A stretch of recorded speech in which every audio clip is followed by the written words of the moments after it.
generally I notice right about now is when I go back to look at the Facebook Live recording.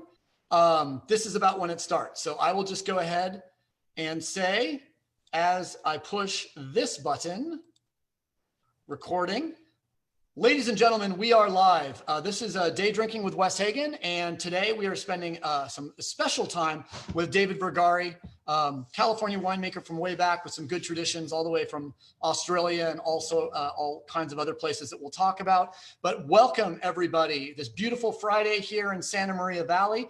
It's about 68 degrees outside. We had a high of about 72 today. Pinot Noir is just starting to color up. Chardonnay is not even close. We're seeing about probably 30% veraison out at Bien Nacido, a little bit less at Solomon Hills. 30%? Wow. Yeah, it's kind of rocking and rolling. I mean, it's funny because it's felt so cool this year. We've had such a beautiful spring. Talk to the vineyard guys. You know, I'm not a vineyard guy anymore. Now I'm a winemaker. I don't spend much time in the vineyard, but a lot of vineyard guys are saying we're 2 weeks behind, but we're seeing a little bit of earlier veraison. So it's interesting. It's interesting that we're seeing just maybe it could be 5 to 10%. I'd have to check in on that, but we are seeing that's more like it. Little color in the vineyards, little color. Where are you in the world today, Mr. Vergari? I am in a small town west of Santa Rosa, which will go unnamed. There's some people I don't want to find out. I don't want to know where I live. That's hilarious. But okay, this is all I want to know. How long does it take you door to door to get to the Russian River Brewing Company? 20 minutes max. Oh, I'm jealous. No, yeah. More like less than 20 minutes. Yeah, less than 20. At least, is it nice being in Napa Sonoma in the summer and not having to deal with like 3 hours of traffic between Silverado Trail and Oh, this is great. I'm West Sonoma County, so it's heaven. This is where I originally hail from, so I finally made it back, and beautiful time.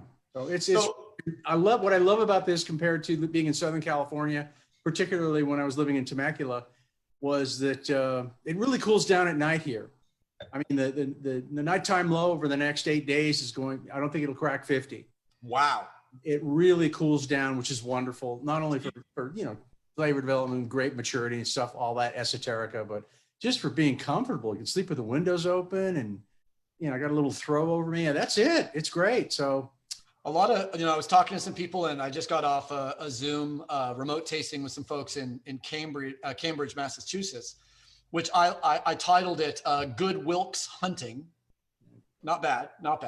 And, but they were all talking about, basically it's not going to go under 65 degrees until October. And I said that my wife was in the bedroom with a heating pad on her feet and a blanket over her top because we've just been having a standard Santa Maria summer. Fog in the morning, low 70s. Went out and played a little golf this morning in between my stuff. It was just, we have 350 perfect golf days a year here. And I'm sure you probably have the same in Sonoma County. You are living in one of the few places in the world that I think can grow grapes at the same level or at higher levels than we do in Santa Barbara County. I think Chardonnay, Pinot Noir in the true Sonoma Coast before Gallo screwed it up. The true Sonoma Coast, which is now the West Sonoma Coast, which it looks like it's going to be, which is great. I think produces probably the greatest Pinot Noirs and Chardonnays in the New World. Love Margaret River, love Tasmania, love some stuff that's going on in New Zealand, but goodness gracious, is there any better place in the world to grow grapes than in California? There's some equals. I mean, look, we're not making a red Burgundy out here in the New World. So let's just shove that aside. Okay. God, I have so many stories I could tell you right now. When I lived in Australia, I was partial to the Yarra Valley and the Mornington Peninsula. Those are two just stellar places. But all throughout California, there's some primo places to plant Pinot, and I never thought that my own backyard would become one of the best. So it's really nice to see all this exploration going on. And of course, it's beyond the exploration part. Now it's just raising the bar, keep trying to get better and better. That's awesome. Well, the focus of this show is going to mostly be Q&A, and I've recovered a lot of questions from everywhere, from Twitter to Reddit to you name it. If it's on the internet and someone wanted to play with me, they got their question in. Oh no, it's going to be for We're in deep doo-doo, Wes. You got the wrong guy on. I don't know anything about making wine. So this is going to be, we're going to try to make this accessible for wine. What I found is when I became a winemaker, I love wine, but 6 months in, after I had gotten myself through a harvest, stuff just started coming out of my mouth where people are like, whoa, man, you really know a lot about wine. And so I want to give that benefit to to the folks that are watching us now, that it's accessible to beginners, but it's also very helpful to seasoned small production and home winemakers. And we have a lot of those here today. This is not a secret club, Wes. You don't need to know this handshake, okay? But I do know it. Stuff. Let's first understand a little bit of a history. Why don't you give us a little bit of background, your journey into wine, where you came from to where you are now? Oh, I didn't give that much thought. Really, I didn't. I looked at the questions you sent me. Where'd you come from? Where did you what wine first turned you on? Where did you first start making wine? Yeah, I can maybe a quick summary of your. I can do that. Your CV. My last name is Italian, so that tells you that wine was a part of our household. It's a cultural thing. It's food. I became aware of wine when I was barely 5 years old. My great uncle lived in Visitation Valley in San Francisco, and he made wine at home for decades. My grandmother, my nonna, made wine back in Pennsylvania coal country, excuse me. And in fact, we've got it's on the refrigerator, but I've got the recipe that she told my mother how she made wine. And it's hilarious. She talks about punching down the cap, going to the railroad yard, picking up the grapes. And then she starts talking about how the must would be boiling. That's what she called it.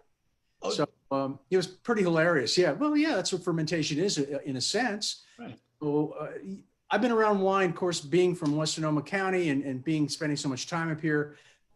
And also when we were living down in the East Bay, we'd go to wineries. I remember visiting Ruby Hill back when I was in elementary school.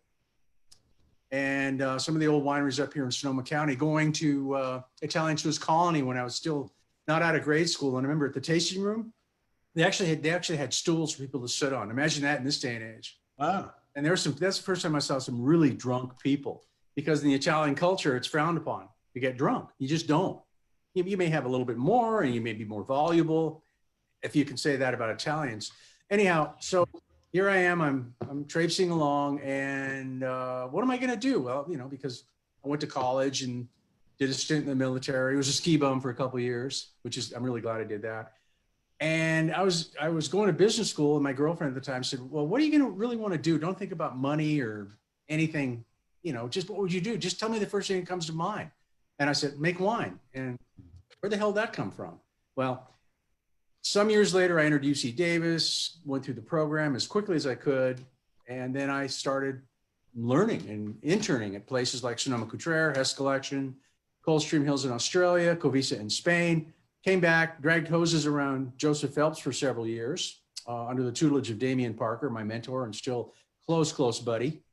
And then just kept learning about stuff. Went overseas and did some consulting in Chile about 15 years ago. So I've been on 4 continents.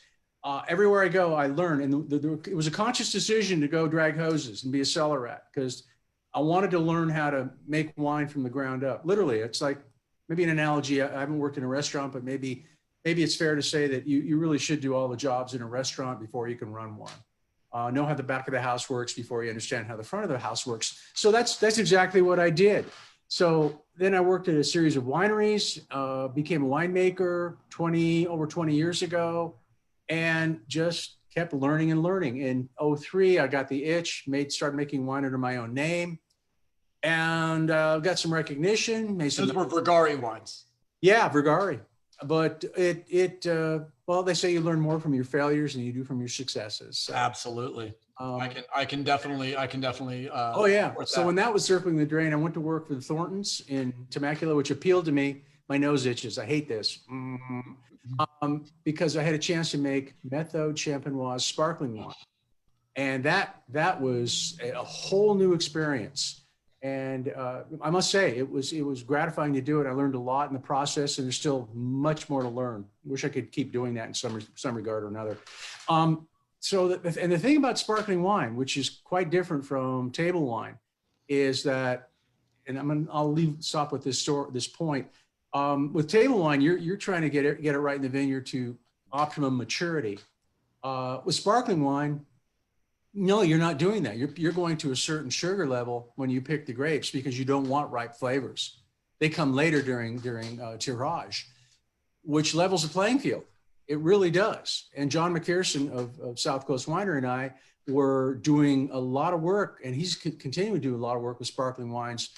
And we're competing. We're holding our own, which is very gratifying because, again, the viticultural practices, and actually the companies that are managing vineyards in Temecula as a whole, need to raise their game, with the exception of Drake Enterprises. J.D. Harkey and the late Ben Drake are head and shoulders above anybody else in the valley. And if that makes some people angry, take a look in the mirror and raise your game, man. Okay. Remember 20 years ago, you and I went down to Temecula and read those folks the riot act, basically saying you got to stop citrus and avocado farmers from running your vineyards, and you got to plant something besides Chardonnay and Cabernet. And well, I would say, anytime anyone says and discounts Temecula, and they say Temecula is not a bona fide wine region in California producing premium and ultra premium wines, I say, well, you probably haven't tasted Johnny Mac's wines at Carter. I haven't actually tasted the Carter wines, but I bet they're freaking amazing. And at specifically down, and at Thornton as well. But I think you and Johnny Mac, as well as I would say the Heart Rosé. Jim Hart is definitely raising his game. And over at Vendimia, you got to check their wines out. Doffo is definitely taking names. But again, when you get the stereotypes and people are just set in their ways, it's easier to fall back on a trope, on a hoary stereotype, rather than taking a chance. And I would challenge people, say, get down here, get your butt down here, and drive down from LA. Hell, we're only an hour and a half. I'll taste you through some wines, and then you tell me what you think. But yeah, no, there's no doubt. I think I remember tasting Johnny Mac's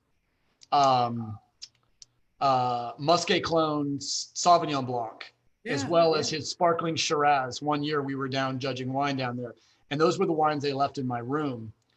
And that fundamentally changed my idea of what Temecula can do, because it was really the idea that they had cleaned up I think you've cleaned up your red cellars, because the reds used to have a lot of Brett.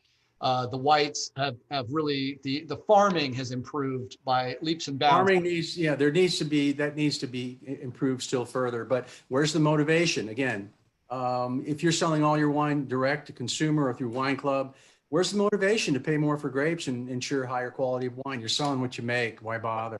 That's something that some people have. And so, okay, enough of that. Yep. Now, I would say that the one thing I'm going to challenge you on is the idea that obviously you've had an amazingly storied career, South America, Australia, North America, Europe, Spain.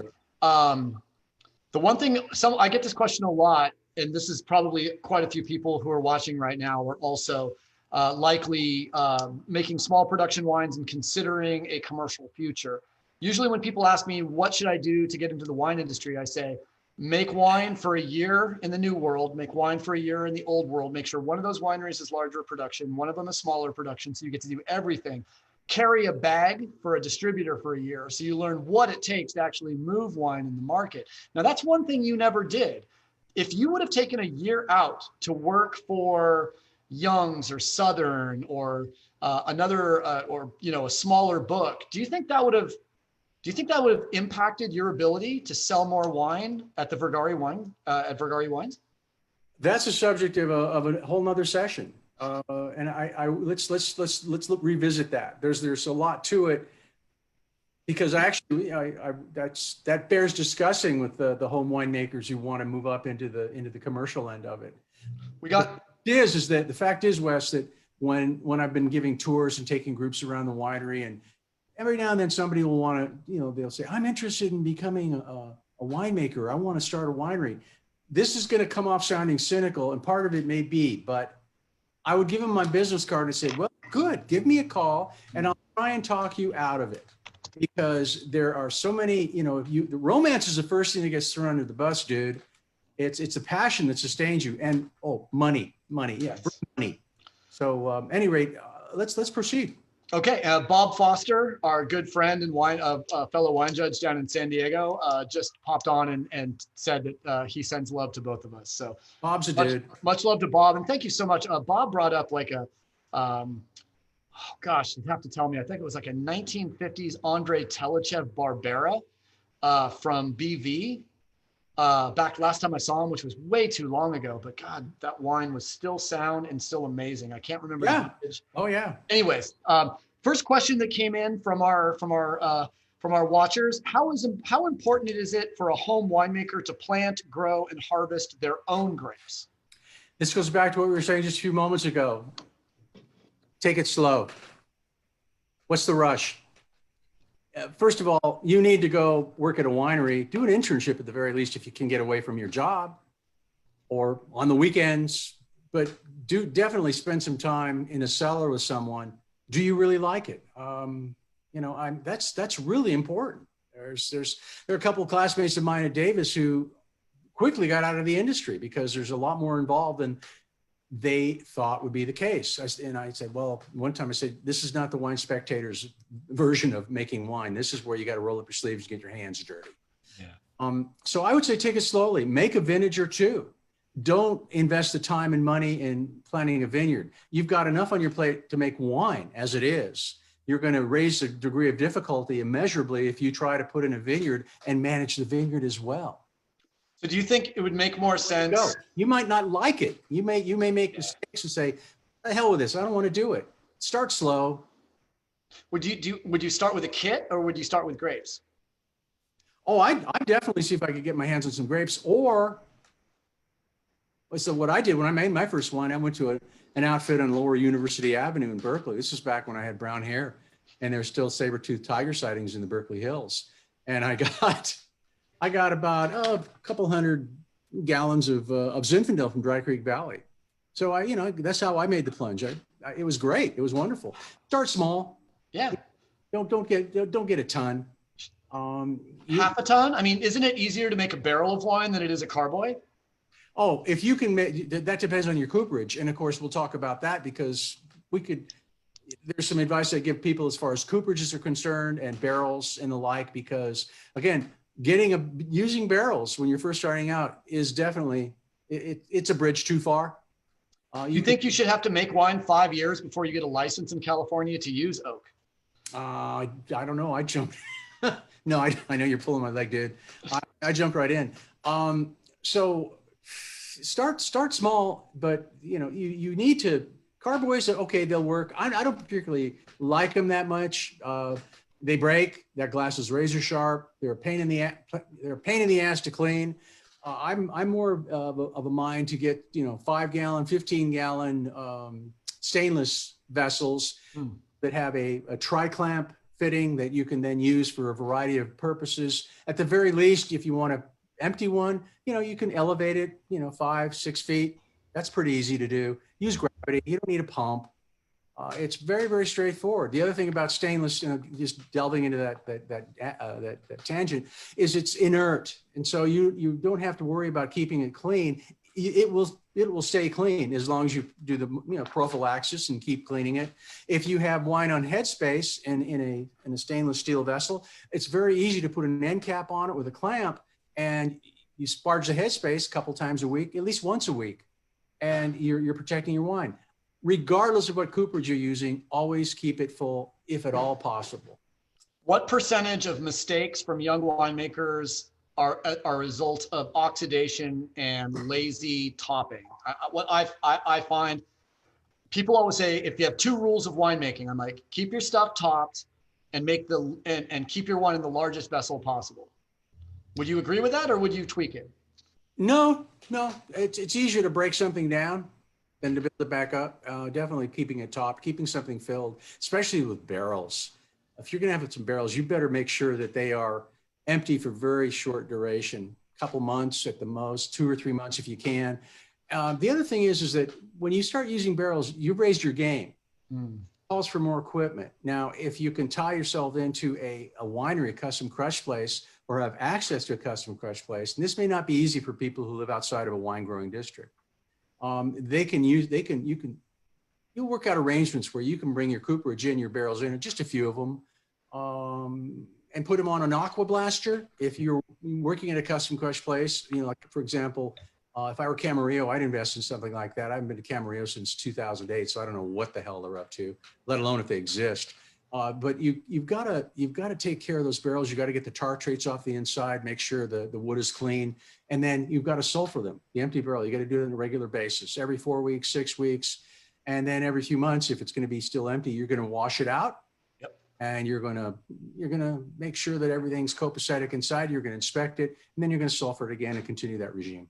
One thing that I learned probably 4 years, probably from about 2011 to 2014 at Clopepi, is I stopped keeping my barrels empty after I emptied them, because I'd have about somewhere between 3 and 6 weeks before I would fill my barrels, between when I had bottled and when I had a new vintage. And what I discovered is holding solution, which basically big scoop of citric, big scoop of sulfur dioxide, full mask. And now we understand masks in a new world, but this is an organic vapor mask. And then fill it with water. Try not to spray the water out of the top of the barrel. But if you fill, how do you feel? I mean, as far as empty barrels with a little sulfur gas as opposed to holding solution, do you have a preference? I like holding solution because I dump, rinse, and fill. And if you have the means to do that, fine. If you have the the septic system, if you have the that you can avail yourself of that way to get rid of the solution, the 60 gallons per barrel, for example. Otherwise, gassing will work, but you've got to be judicious and you've got to stay on it. You got to watch it like a hawk. Yeah. Wines don't benefit from benign neglect. They just simply don't. So you've got to stay on top of it. You know, after the excitement of the harvest wears off and the fermentation stop, that's when wine is really vulnerable. And you've got to get in there and make sure that you protect the wine in a variety of ways. I'm hoping that people, home winemakers watching this will be sending in some questions, because they're thinking of stuff that we might not discuss. Anyway, let's keep going. Absolutely. And I would say that that ties perfectly into one of my Wesisms, which is non-interventionist winemaking only can produce one of two products, raisins or vinegar. Yeah. Let me say one more thing. Sure. On the home winemaking part, as far as, do you plant your own vineyard? I'm going to go out a little bit farther on this continuum. If you live close to a wine growing area, befriend a winemaker or two. It's possible, and I've done this because I did this as a favor to a couple of home winemakers. They piggybacked. I'd pick an extra ton for them. And so they don't have to go over the hassle of the logistics and the transportation. And they then get the grapes that I'm going to be using, and they can make their own wine with it. In one case, for a while there, I was a little ticked because the guy was making a better wine than I did, but that didn't last. That's called piggybacking. You know, because essentially, if you're a grower, they call them Ben Drake, the late Ben Drake, a wonderful man, called them homies. And they'd come in for a ton or something like that. Well, he's not going to put a crew in the vineyard to pick a ton of grapes. It's going to be when he's doing a regular pick for a a real client, a bona fide winery client. And then you'll get the grapes that they pick at the same time. But if you can't do that, you can work out arrangements. Just cultivate a winemaker or two. And there's, this is the greatest piece of inner circle, so to speak. Greatest piece of advice. Every article I've written for Winemaker Magazine for home winemakers, I've probably included: find who makes the best wine within 100 miles. Befriend those people with a really fine bottle of single malt Scotch. Like, show up to the winery with like 2 bottles of Lagavulin, like bottle of Lagavulin and a bottle of Highland Park, depending if they like Scotch or depending if they like peat, and be like, "You're killing me, man. You're killing me." Well, get something in your glass. Here's some Scotch, have fun. But will you, if I have a question about winemaking, because most winemakers are very open and free with the exchange of information, I find. You should probably, to all those of you home winemakers out there who can do that, beyond just bestowing a bottle of Scotch on, by the way, most winemakers do enjoy good spirits, quality spirits. Make yourself available to do some grunt work. And I mean, literally, if they bring a mobile bottling line in, you're going to work the line. If it comes time to do some cellar work or some grunt work, you're going to help them out. That's a much more higher probability you'll gain their confidence that, okay, you're not some arriviste, boulevardier, parvenu, who's just going to be just a schmuck talking out of both sides of his or her mouth. No, yeah. Here's a good question that just came in. Commercial vineyards are an amazing source of fruit value. Right now, fruit has never been cheaper. You can get fantastic Cabernet Sauvignon for $500 a ton picked in Paso Robles right now. And over 2,000 tons hung on the vine and rotted last year. In the middle of COVID, it's the first time and that famous vineyards that I won't name, but some of the most famous vineyards in Santa Maria Valley, Santa Rita Hills, have fruit for sale where they haven't had fruit for sale in 12 years. Here's the question. When you go into a vineyard to check vines and fruit, do you have protocol when you get out of the car until you leave the vineyard? What do you do to assess how a vineyard is doing as far as growing your fruit? I've given that some thought based on a lot of experience. Before I delve into the answer, let me say one thing. Yeah, there's some bargains to be had. When all is said and done, you got to get yourself out of the production paradigm and you got to put it into the sales and marketing paradigm. How are you going to sell it? That's the question you have to answer before you get a single grape. That's it. You got to figure out, how am I going to get rid of these? How am I going to move these boxes? So yeah, up here, the same thing. A mutual friend of ours that judges wine with us, who's a vintner and also an avid golfer, hint, hint, nod, nod, wink, wink. I visited some Pinot vineyards with him a week before last. At that time, by his reckoning, there were over 3,000 tons of Russian River Valley Pinot Noir available at spot prices. Oof. Wow. So that's going to be $500 too. Well, right now, because right now it's like, and of course, there's a double-edged sword.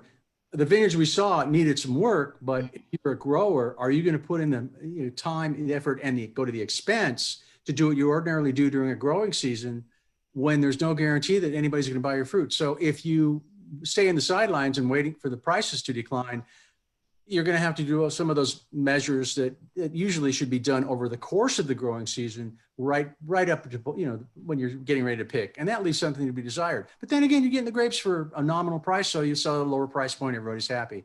Okay, I look at a vineyard, and this is where anybody out there who's listening to this, all 5 of you, or 4 of you.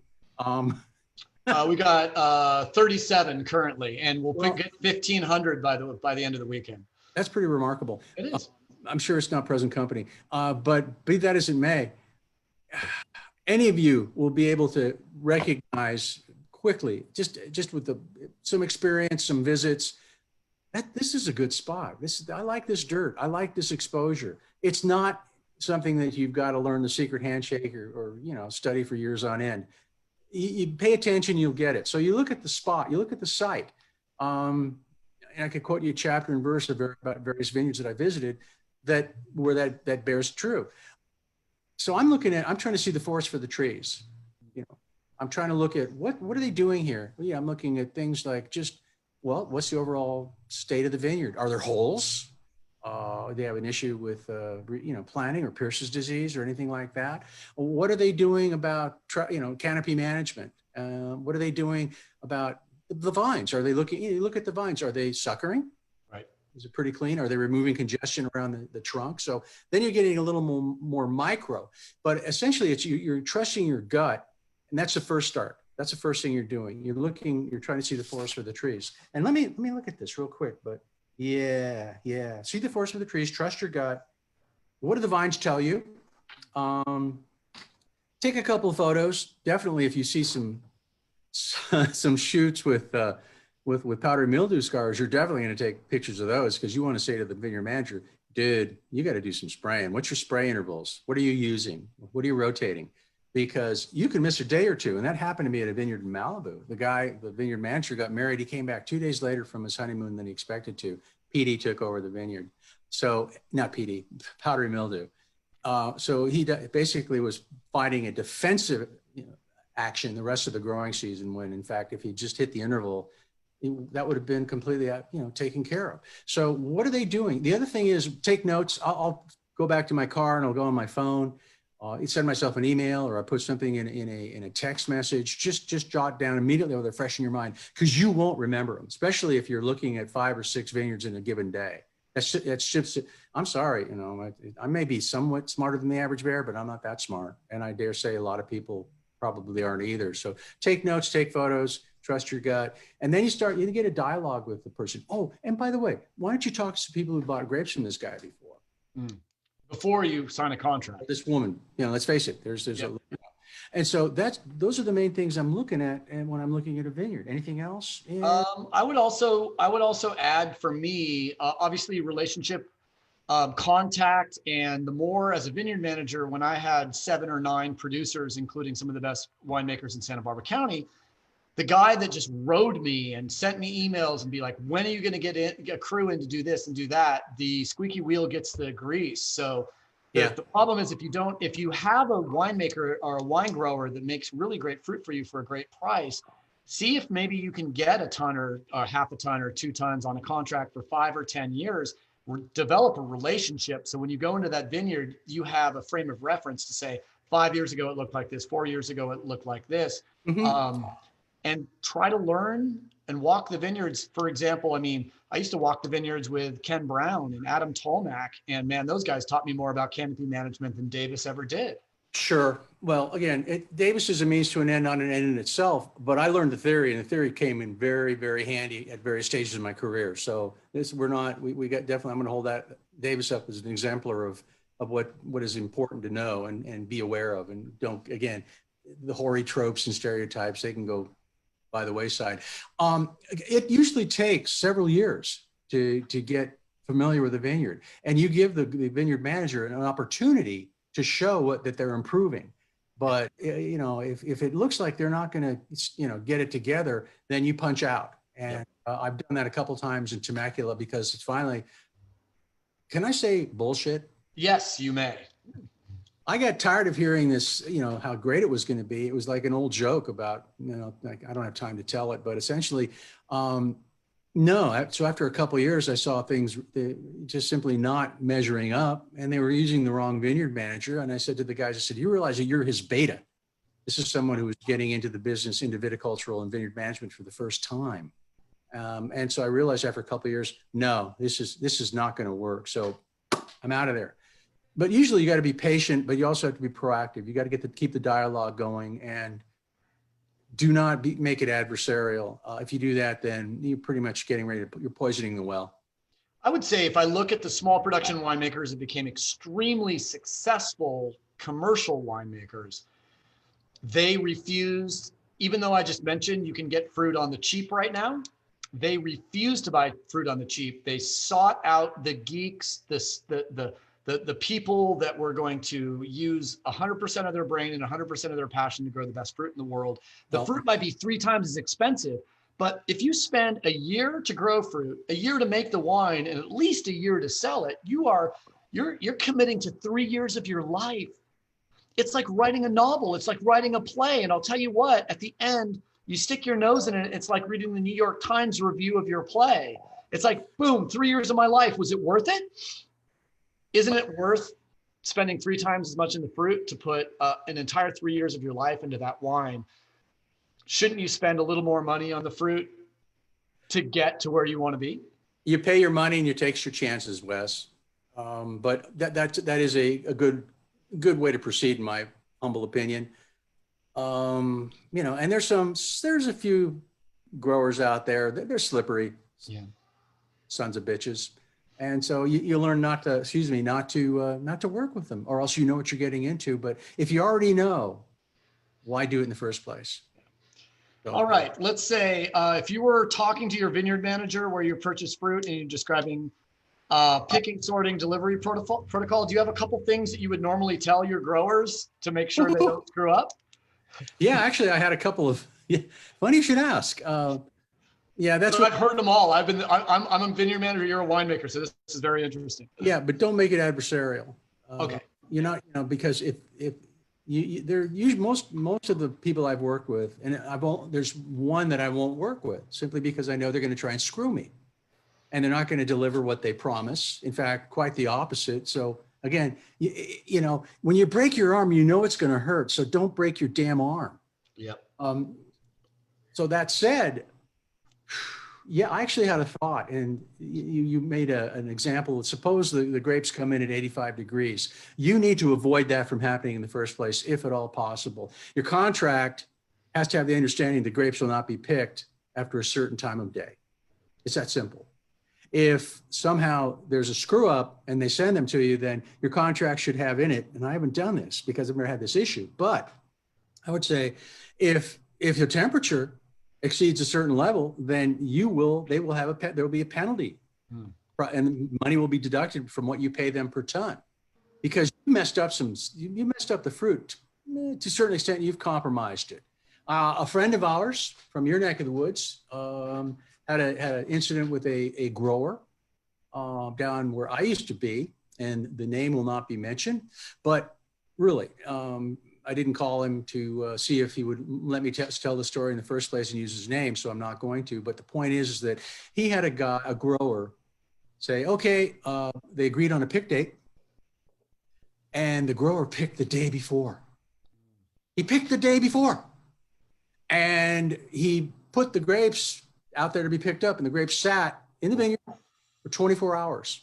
And the grower wouldn't take responsibility for it, wouldn't acknowledge that he had actually erred and completely disregarded their agreement. What is one of the most critical decisions when you make wine is, when do you pick it? Now, let me digress for a moment. There is not a magic hour, a magic time where you get in this window and it's just optimum. No, it's more like there's a period of time where you can brackets fit within your pick decision. But this was completely over the top. I heard about it and I still shake my head thinking about it. That's over the top. But there's another outfit that used to pick, and they deliver the grapes 9 o'clock at night, and they'd sit out all night. That happened a couple of times with another vineyard management company that I know of. So you don't do business with them. So what you're doing is those things. You need to prevent that from happening in the first place. I can't emphasize that enough. What do you do if it somehow or another, circumstances beyond anyone's control, makes that happen? Well, you got dry ice. You better have some dry ice on hand. You should have dry ice anyway. Okay. And so what you're going to be doing is you're going to be adding dry ice to the must. If you have an open throat pump, what you're going to do is you're going to run that must through a heat exchanger. Have a heat exchanger, shell and tube heat exchanger. You can affect at least a 15-degree drop in the temperature by doing that. You're going into a tank with the dry ice, which is cooling it down, with the heat exchanger in tandem, into a tank where you've turned the jackets on, is down to 40 degrees. And then you're just going to basically let the must go in there and just chill the bleep down. And there's a lot of thermal mass, and it's going to take a while, but you need to do that. And then you're going to monitor the temperature. When it reaches a level which is acceptable, then you think about it, inoculating it. I would not do a native ferment on that type of fruit. That's out of the question. Is there a temperature you like to achieve before you pitch? Well, temperature I achieve before I like to pick it. Let's say Pinot Noir. Well, I'm not making any Pinots, but I was making Pinot up here in the North Coast. We're picking at night. We're picking when the grapes are really cold to the touch. And when I was interning at Sonoma-Cutrer 30 years ago, they had a model, a very wonderful production model where they chill the picking bins down in a tunnel. But what happened was that as the winery grew, the sheer mass of grapes coming in exceeded the capacity of that tunnel to chill them down. So it kind of presents an issue there. So, you'd have sometimes, I live about a quarter of a mile from a fire station, which is kind of reassuring too. So, essentially pick at night if at all possible, and don't pick beyond a certain time in the morning. That's simply out of the question. And growers, conscientious growers who realize that their reputation is on the line. I'm talking about the Mike Sangiacomos of the world. I'm talking about the Ulysses Vanderkamps of the world. I'm talking, some cats down in your neck of the woods and in Paso who are trying to do the same thing that you're trying to do on their end. So you want to find growers that have the same passion for the wines that come out of their vineyards that are going to be great. And don't forget, they have their agenda differs slightly, but the goal should be a shared goal. I'm not trying to speak in terms of idealism or anything like that. It just to make sure everybody's still pissing outside the tent, so to speak. So what has your experience taught you about when to pull the trigger? What influences you to say to tomorrow, please pick my grapes tomorrow? I will have a better idea than that if I'm doing my homework, which means as we're getting closer to the ripening, you're well along in veraison and you get near the end of veraison and you're doing some green dropping. If some of those clusters aren't colored in, they go on the ground. You're going to pay for those grapes that go on the ground, but you're going to make better wine in the process. It's addition by subtraction, so to speak. Acreage contract, not tonnage. If at all possible, yeah. But again, if you're paying a top dollar for the grapes, like I was paying to Martin and Ulysses Vanderkamp and Mike, yeah, we were able to do that without any negative consequences. There was no hurt feelings or nothing like that. It was agreed and understood. I'm going to the vineyard as often as possible. I'm spending a lot of time. And what I'm doing, I call it kicking dirt, chewing skins, and spitting seeds. So what you're doing is you're looking at the vines overall. Again, forest for the trees. Take the holistic approach. What do the basal leaves look like? Are they still there? Are they starting to fall off? What does a canopy look like? Does a vine have enough energy to get to the finish line? And by the way, Wes, I don't subscribe to the view that you need to stress your vines. Yeah, well, BS, because you have an investment and you're dealing with an organic thing, which if you stress it too much, you're lowering its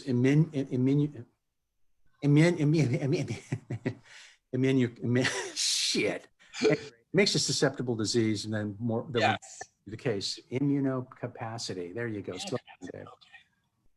That was a close one. That's a tough one. I think I would struggle on it.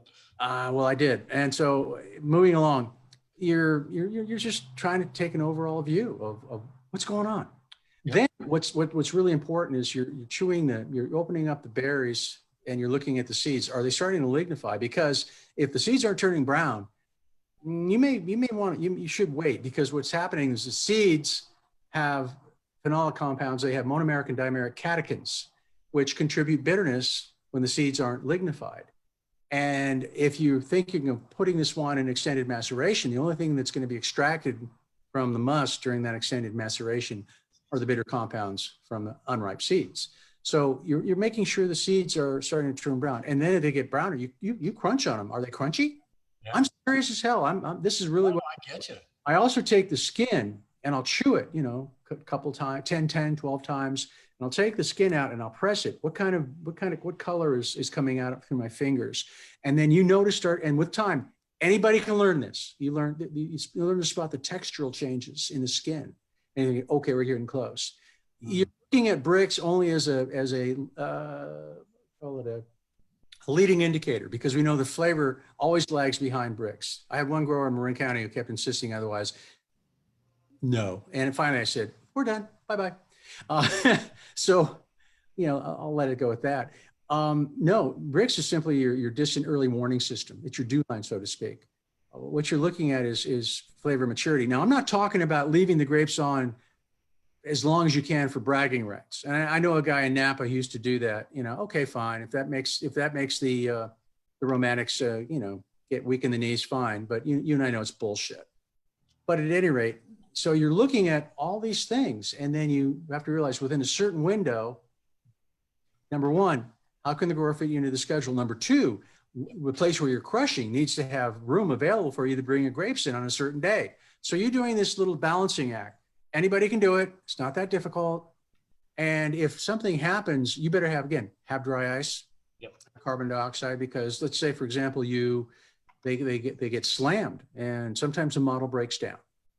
Sure. I haven't experienced it firsthand, but except on one occasion, and it became a problem wine because for a variety of reasons. Always use the dry ice. Have the dry ice because you're basically trying to snuff out some of the bad bugs that come to the party. Don't give them a chair to sit on. Sure. So that's what I'm doing. That's awesome. Now, one thing that I would say from that perspective that gives you total control, if you do have a backyard vineyard, if you are in an area where you can grow grapes, and I've got people that are here that are growing grapes in in New York, Michigan, all over the world, or all over the United States at least. I love the fact that you don't have to wait for the truck to arrive when you are farming your own grapes. You are your own vineyard manager, which means you're going to have dreams about calling yourself and yelling at you about where the grapes are. There's a weird complexity there, but I do love the idea of the control you have, even though you may not be buying California fruit. You might not be buying fruit from Napa or Sonoma or from Santa Barbara County. You still have a lot of control, and you're making wine that represents your backyard. Sure. Yeah. Fine. Cool. So here's an incredibly specific question, and I chose a vineyard in Santa Maria Valley that would have a name that would make you happy. You're making 1,000 pounds of Pinot Noir from the Sierra Madre vineyard in Santa Maria, looking to get 1 barrel and some topping wine. The fruit comes in on a warm day. The fruit is 85 degrees and otherwise pretty sound with a small amount of bird damage, less than 2%. Pop quiz. Take us through how you make this wine, and for fun, let's assume you only have home winemaking experience.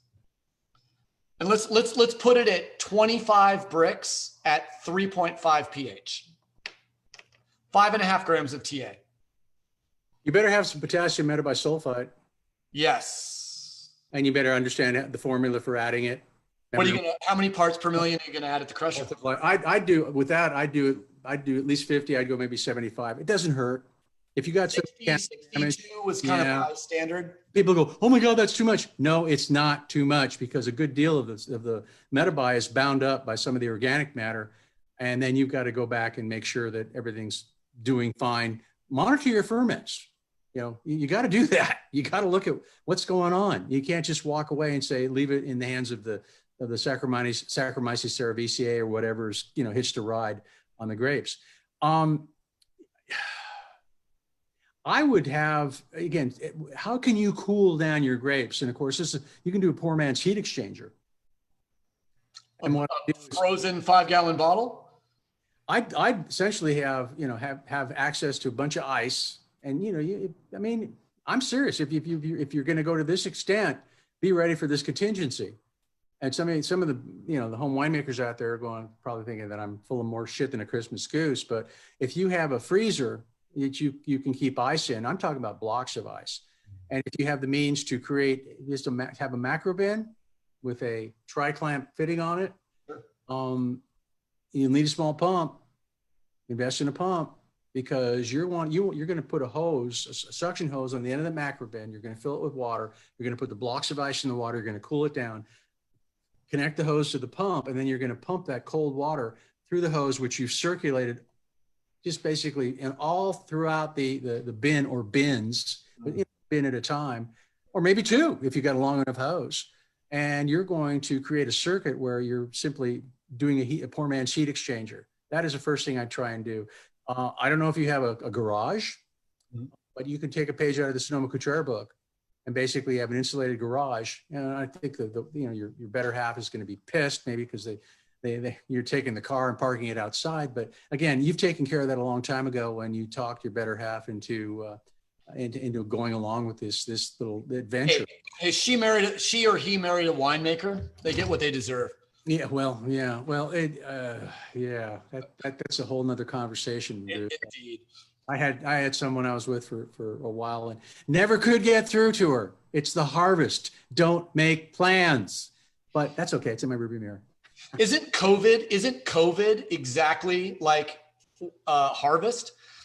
All the way through COVID, I've been telling all of my friends, as soon as this stuff is over, we're all going to get together. We're all going to do this. We're going to go to the beach. COVID reminds me of harvest, because during harvest as a winemaker, you always are making excuses why you can't get together with your friends and be together. Yeah. I think the harvest, it takes more out of you than COVID. And after doing harvest for 30 years, stick a fork in me, man, I'm done. I mean, it definitely exacts its toll. But it's a somewhat useful analogy, Wes. Yep. I've got a comment and a quick question from Mark Newman, our friend Mark. My old axiom taught to me by my dad: it's all shit until it sells, which I quite like. And then Mark would know about those things. Hi, Mark. Thomas asked, when assessing grape ripeness for picking decision towards wine style, at what point does physiological maturity take over the picking decision? Well, we've come full circle. When I was a cellar rat at Joseph Phelps, I remember the first harvest in 1993. Really, picking was predicated on Brix levels.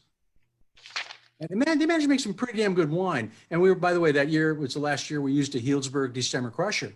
Made some damn good wine. So, sometimes you can say the new equipment's better, but nothing's really changed. Nothing is new.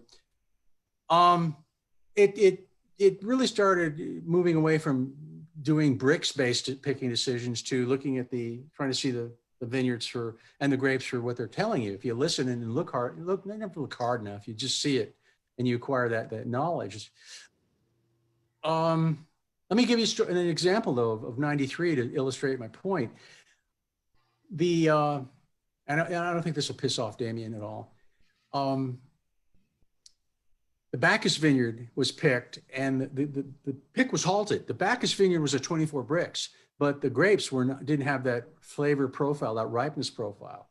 So they stopped and they didn't pick them. And I went to the tank and said, oh yeah, there's a little greenness in there. Yeah. 10 days elapsed before the vineyard was picked clean.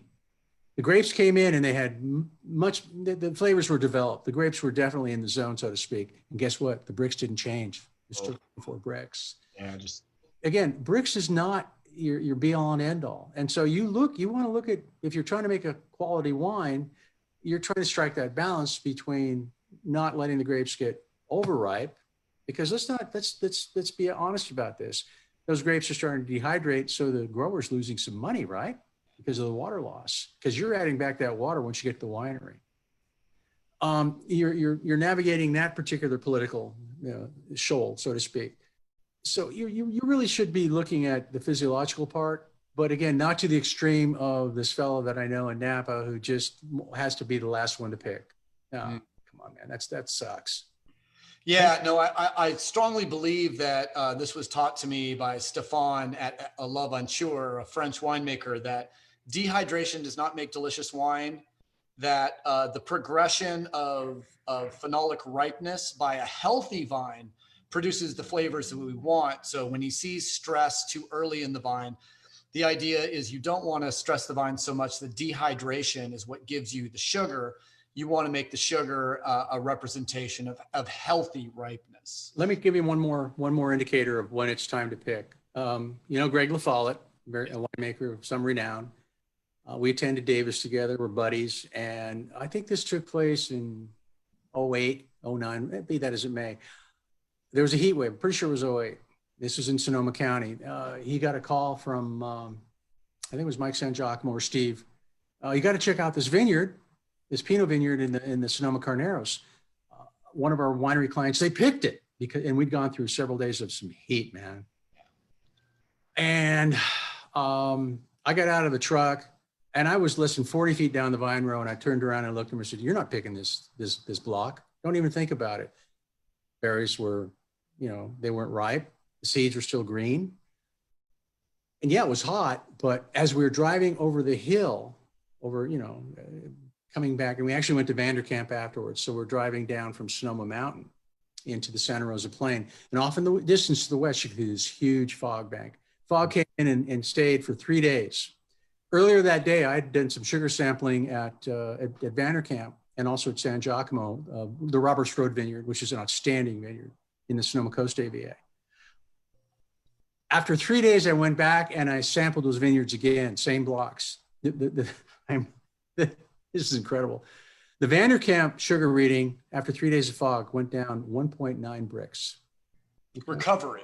The San Giacomo vineyard went down about 0.9 Brix. It wasn't quite as ripe to begin with. So you see, if you panic, that's it. You've shot your chance. You're done.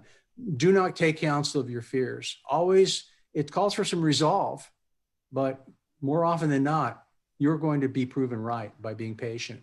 Yep. The only exception is when you have a rainy vintage, and then it's like all bets are off. young winemakers tend to pull the trigger a little early during a heat spike. I find. I think veteran winemakers ride the heat wave out. I always say the best analogy I have for how to make wine in a vintage is vintage is the wave and you're the surfer. You can only surf the wave you're given, and nature gives you a 2-foot wave or a 9-foot or a 25-foot wave, and your job is to ride that wave and just not get like completely wrecked on the reef. I wish I could say with this story I told you about going to Sonoma Carneros with Greg LaFollette that it was a rookie that made the pick decision. It wasn't. Yeah. Well, heat freaks us all out because we look at the heat, we look at the heat potential that's coming. We look at our winery, we look at, what's open, the equipment, if we're ready to rock. It's crazy. I got one last question, then we're going to do our speed round. The question is, if you had one piece of advice to give to home winemakers, and I would say my advice to home winemakers is keep your vessels topped and keep your free SO2 after malolactic at 0.8 molecular, and you will have a very easy life. And use grapefruit when you can. If you can grow it, great. If you can't, buy it. What would you add to that? This kind of ties into something we were talking about earlier. So this is going to be, I'm going to try and touch on several things and get it done in a relatively short period of time. If let's say you have compromised fruit, you better be monitoring VAs. Send a sample to ETS. It doesn't cost that much. It really doesn't. You'll be better off because then you can spot if is this trending upwards. Well, maybe I need to do something about this. And again, that goes without saying. If you're a homie, I would not go into native ferments unless you've been successful with them and have experience. And also you should inoculate your MLs. Christian Hansen makes some outstanding malolactic starters and in very small packages too. So you don't have to buy a whole humongous thing that's, 200 grams. No, you can do very small scale. The advice is simply to taste, keep an eye on things, don't walk away. Again, wine doesn't benefit from benign neglect, never has, never will. The other thing is we're human. So go out there and screw up. Screw up. You learn more from mistakes and failures than you learn from successes. Just don't make the same mistake over and over again. And take notes, because you got to read. What I found is in the 10 months between when I made wine and I started making wine again, A, I needed to make sure I could still drive a forklift. B, I had to make sure that I knew what the hell I did last year, because in 10 months, my brain hits the reset button. So what I find is if I take notes every vintage on yeast, bricks, every ad, I put a piece of duct tape on every fermenter, a piece of duct tape on every barrel, and I write down every single thing I do to that. And I take those pieces of duct tape out and I stick them in my harvest book. So I have basically an ability to go back and understand every single thing that I did. So if barrel 17B, it gets reductive and VA and ethyl acetate, I can go back and say, don't say that word. God, don't say ethyl acetate, man. Oh, I just know how to actually say it. It's like a word I never used to be able to say, like microscopy. But I've got some those were excellent suggestions. This is my favorite part of the interview. It's our speed round. All you need, sir, is 6 correct answers, and you win a fabulous prize. And what, a weekend for 2 in San Bernardino? Reminds me of Frank Zappa or Camarillo. Is that a real poncho or is that a Sears poncho? If you get 6 out of 10, you win a fabulous prize to be determined by me. The greatest part of the speed round is it's arbitrary. I'm one of these guys who can't quote you chapter and verse. I know where to look up the answers though. So if I screw up, I'm not worried. It doesn't even matter because the answers are arbitrary. The answers are my answers. Okay. So just answer according to your heart, and I think you will win. Why is it ironic that the FBI's choice for the safest city in Tennessee is what it is, and why is it ironic? What's the safest city in Tennessee?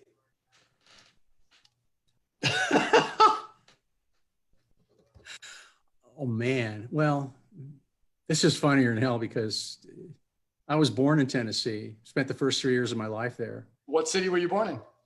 Oak Ridge. And guess what the safest city in Tennessee is? Mm, no. Yeah, yeah. Get And out. why is it ironic? That's funnier than hell. Okay. Why is it ironic that Oak Ridge is so damn safe? Well, because the Manhattan Project was based there.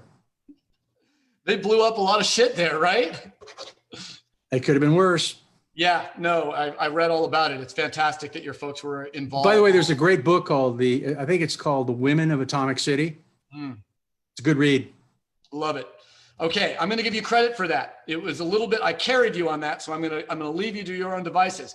I knew it was Oak Ridge, by the way. What wine family that you have worked for has the longest multi-generational wine history in California? It's not what you think it is. I'm going to say either Wente or Mirasu. They're both correct, but Mirasu, if you worked for Mirasu, I didn't know you worked for Mirasu. And Mirasu, I interviewed with Steve, so it doesn't count. Well, Mirasu's 7th generation, so I'm going to give you credit for that because you knew the oldest. Yeah, I deserve that. Family in California. Yeah, I actually drove a forklift at Mondavi for a few weeks before I got that winemaking gig in Grayton. I would give you credit for that, but you pronounced it incorrectly. It's actually Mondavi. Anyways. That's Peter's pronunciation. Many folks call you Elvis. So here's an Elvis question. In 1948, Elvis Presley moved from the town of his birth to the future home of his teenage and music-making days. Where did he move from and where did he move to?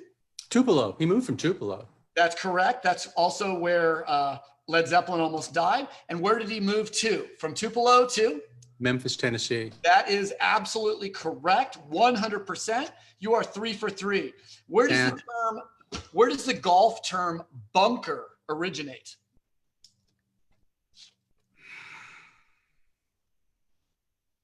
Well, golf originated in Scotland, and the depressions in a lot of courses were links courses built on the Firth of Forth and the Firth of Clyde, where the wind blew like a son of a gun, and sheep would burrow into the sides of the earth, thus forming depressions, which became bunkers. That is 100% correct. It's St. Andrews. And that's why you have out and in. The front 9 is out because you go out to the water, and then in, you played the same 9 holes back with different tee boxes. And the bunkers were where the sheep would actually bunker against the strong ocean winds of Scotland. You are 4 for 4, sir. So far, you've done probably better than any of my guests. So congratulations. You're kicking ass on Jim Clendenin. Who was the first Italian golfer to win a PGA major? A major? Yep. Oh, Gene Sarazen. My record is Francesco Molinari. Is that incorrect? Well, okay. Francisco Molinari is an Italian citizen. Gene Sarazen is of Italian ancestry. He immigrated to this country. His name was Eugenio Saraceni. I'm going to give you half credit for that because I did not say it's a tie. It's a tie. I didn't say Italian born. What town in California can be translated into English as mother of all mountains? What city in California with a Spanish name could be translated into English as Mother Mountain? Where I used to live. Which is? Sierra Madre. Oh, baby. That is correct. I'm giving you full credit on that. Okay, so I got 5.5, but really it's 6. This is the easiest question you'll ever get. What's the best pub in Sierra Madre? Lucky Baldwin's. Oh, yeah. They have 92 Belgian beers. No contest. Oh, I cannot go there and spend less than $75 on like 5 beers. I actually stayed away for so long. Yeah, no, it's amazing. Okay. If I walk in, don't serve me. So far, you've only missed half a question. A barbecue. No, We're going to ask a barbecue question because I always ask a barbecue question. Oh, God, no. Pig or steer? Say it again, bro. Barbecue, pig or steer? Ooh, that's rough. That's rough, man. An irreverent answer would be yes. I like that, but you're going to have to choose an answer.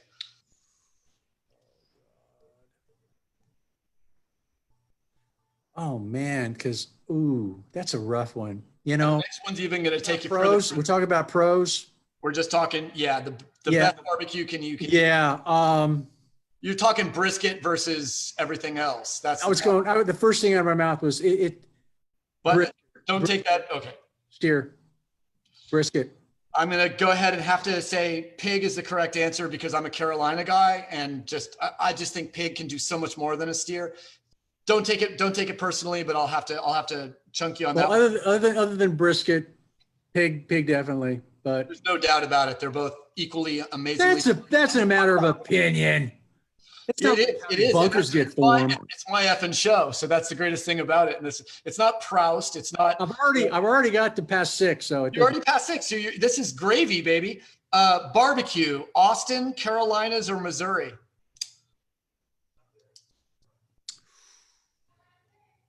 Say that again. Best barbecue. Austin, Texas, the Carolinas, or Missouri? Austin, Texas. There's no wrong answer, and that is correct. Who is Craig Root? Craig Root.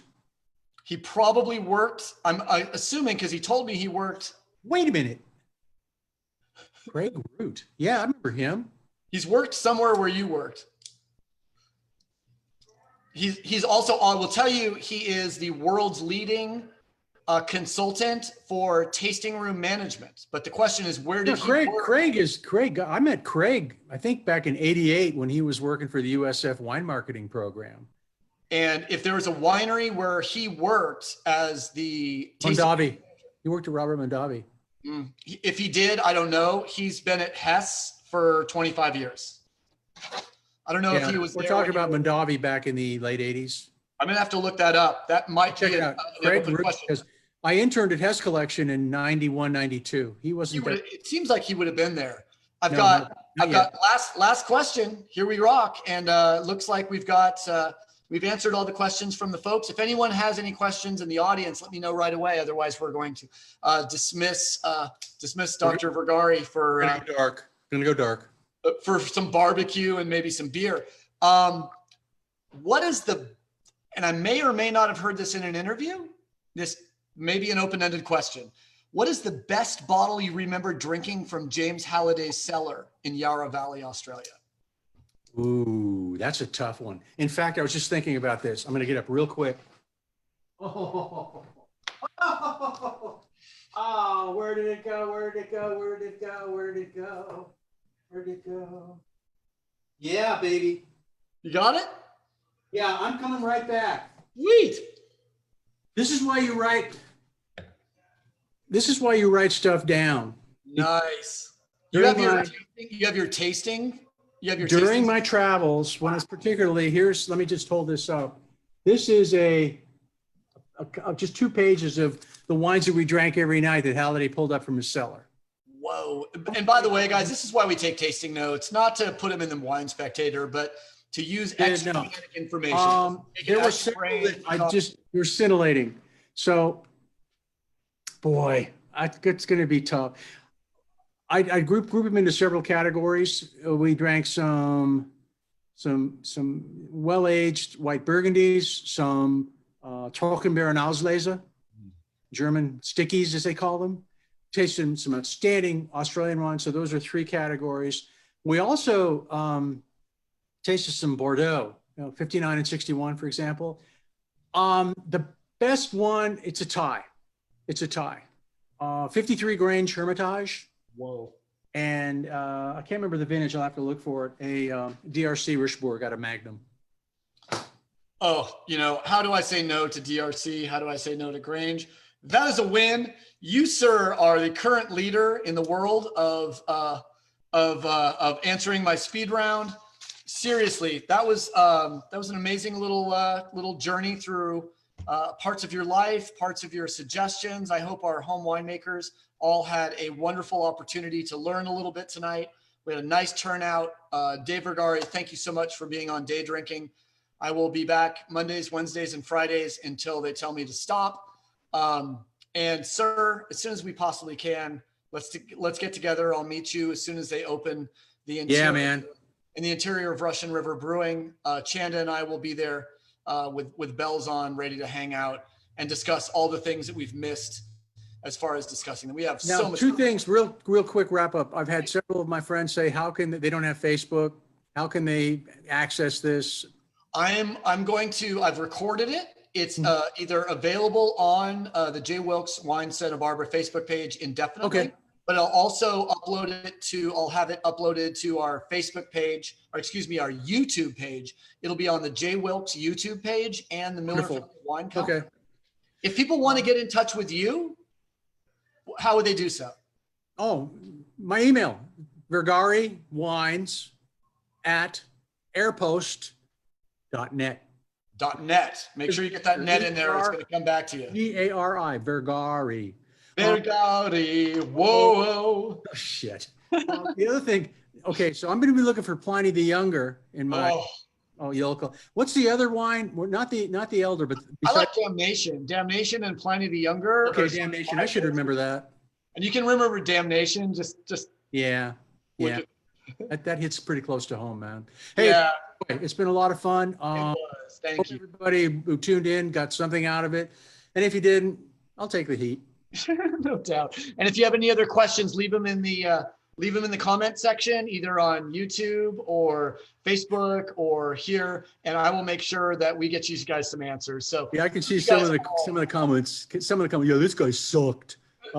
I got nothing but love. Nothing but love here on both sides. So thank you, sir, and enjoy your beautiful time on the Western Sonoma coast. Yeah, man. Get up there soon and check it out.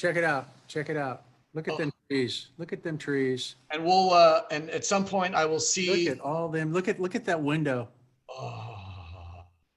Oh my God.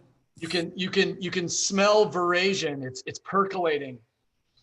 Well, let's not rush it. Everything in due time. No, okay? No reason to rush the Russian River. And the menagerie, and it's been a pleasure.